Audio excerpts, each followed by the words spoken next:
आज आपण गोष्ट ऐकणार आहोत घरट्यांची विविधता. विविधता म्हणजे वेगवेगळे प्रकार.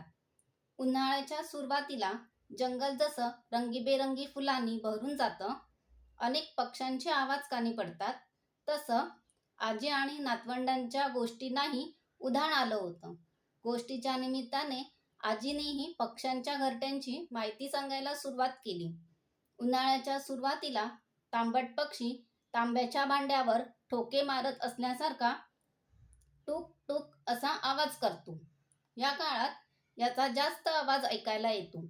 तांबट पक्षी झाडाच्या खोडात किंवा वाळलेल्या फांदीवर चोचीने छिद्र पाडून आपले घरट बनवतो. तो अंजीर, वड, पिंपळ, पेरू, आंबा ही फळे खातो. तसेच कीटक, लहान मुंगे खातो.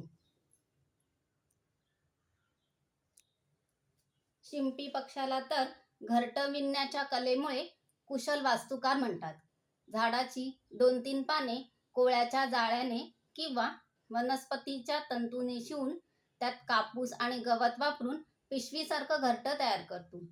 शिंपी पक्षी कीटक, अळ्या, कोळी आणि फुलांमधले मध खातो. हा पक्षी बागांमध्ये आणि झाडाझुडपात आढळतो.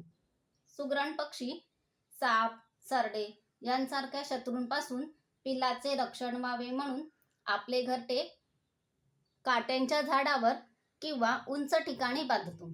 सुगरण पक्षाचे घरट वादळातही टिकून राहतं. धान्य, कीटक आणि बिया याचं आवडतं अन्न आहे. पावसाळ्याच्या सुरुवातीला नवरंग आणि टिबोटी खंड्याचं कोकणात आगमन होतं. या पक्ष्यांना पावसाची वर्दी देणारे मानतात.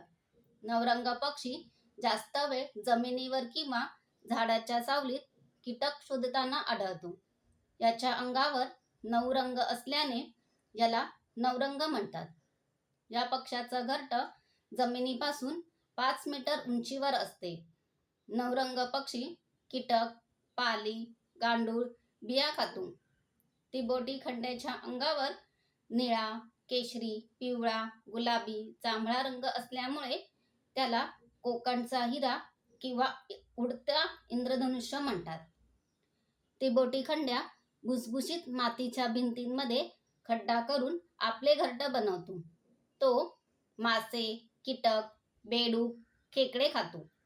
तिबोटी खंड्या पावसाळा संपल्यावर दुसऱ्या देशात उडून जातो. यालाच स्थलांतर असे म्हणतात.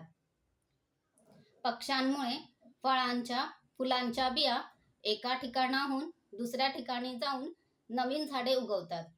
पक्षी कीटक, अळ्या खात असल्याने परिसरही स्वच्छ राहण्यास मदत होते. पक्षी निरीक्षण करताना त्यांना त्रास देऊ नये.